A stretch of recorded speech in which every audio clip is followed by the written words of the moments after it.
In this video, I'm going to talk about negotiating a job offer. Welcome to the channel. My name is Jane Foray, career coach for frustrated professionals who are ready to take the next step up in their career. If you've just arrived here, then don't forget to subscribe and hit that notification bell. A common mistake that people make when they are in the job market is to think about their salary or their reward package, to put an HR term on it, only when they're offered a job. And at this point, it's too late. You need to understand and develop your negotiation strategy at the beginning of your job search. Getting clear about your expectations at this stage will help you to decide which roles to apply for in the first place, which will save you hours of time spent applying for roles that are just not a great fit for you and your salary expectations. And having a clear idea of your salary expectations will also help you to help your recruitment partner. Having a clear idea of your salary expectations will help you to help your recruitment partners find you the most suitable opportunities if you decide to go down this route. From my experience of working in HR, the ideal time to negotiate a salary is on the way into an organisation. Remember, your hiring manager has spent hours screening and interviewing you and all the other candidates. They've got a vacancy that is causing them a problem, and they have offered you the job. You are the solution to their problems. They want you. Once you're actually working inside an organisation, the money or the pots of money set aside for salary uplifts will generally only move anywhere between 5 and 10%. So unless you get promoted, your opportunity to increase your salary outside of that annual pay review time is limited. So use the time. Now is the time to negotiate your salary. So the great thing is that you set the boundaries.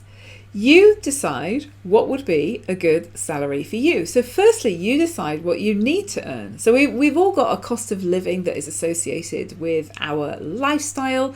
We've all got a number in mind. So go and figure out what your number is. What does it cost you to live your life? And then do your research. So what is the market rate for roles at this level in this kind of industry? Remember that the same role in a different industry may have a different market rate. So for example, an HR role in financial institutions is likely to command a higher salary than one in hospitality, for example. So once you've got your research, then decide what is really important to you. So salary makes up just one part of a job offer. Other elements that you can negotiate on include things like additional pension contributions, additional paid holiday, share options, a sign-on bonus, a training and development allowance that would include working with an external coach or mentor like myself, the opportunity to work in different locations, or working hours that can flex around your outside commitments. So some of these items do have a financial impact, and others can support your life outside of work, which will have a huge impact on how you perform in the job itself. So now that you're clear on what's important to you and where you're willing to compromise, you can actually begin the negotiation process. So the more cynical people I know will say that an offer will start at the lowest possible salary. And the first question that you can therefore ask is there any movement on this salary? Remember, they've already invested a great deal of time. And remember, time is money into getting to this point in the process. Remember that 10 to 15% margin that they have around the salary. If they want you badly enough, then they will pay it. In the case where there's absolutely no wiggle room on salary, consider what else you can negotiate on. And this is where your list of non-financial benefits will come in really useful. Another thing to do is try and understand what the negotiation process is. So I've worked for organisations in the past where senior candidates could only negotiate on the salary as all the other benefits were fixed and commensurate with the grade of the role. In this case, your hands are tied. So try and understand as well who the decision makers are. How much influence does the line manager have in determining the package? And is HR the one really controlling the purse strings when it comes to salary setting? If the role that you're being offered is a new role, or if you've been approached cold, you might be asked outright about your salary expectations. And a few useful phrases for you to use at this point are, I'm looking for a total package of X. I'm looking for a minimum salary of X with additional benefits.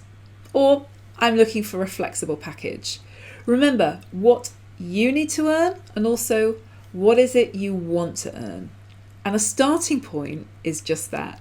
It's a starting point, a place where you begin the negotiation. So invariably, what you'll find is that job offers are like buses. It feels like one isn't going to come along and then suddenly 3 come along all at once. If you have multiple offers to consider, then be honest about it. Don't feel pressured into making a decision. Let the hiring manager know that you're close on a number of opportunities or that you've got a number of offers on the table, but give them a date by which you will make a decision. If you're going to be turning down an offer, remember that you should remain professional. They will probably ask you for an explanation and just be honest about why you're not accepting their offer and why you're accepting somebody else's offer. You never know when you will come across people again in the future. The world is a very, very small place. So if you're turning something down, then turn it down professionally. The final point is that remember that the job offer that you have on the table is just that. It's an offer. You're not obliged to accept it. You're well within your rights to turn it down. Both parties need to be happy with what is agreed. So if you accept the offer and start the role feeling that you're being underpaid or not valued for your skills, then this feeling will only fester. So don't feel obligated to accept an offer that you are not happy with.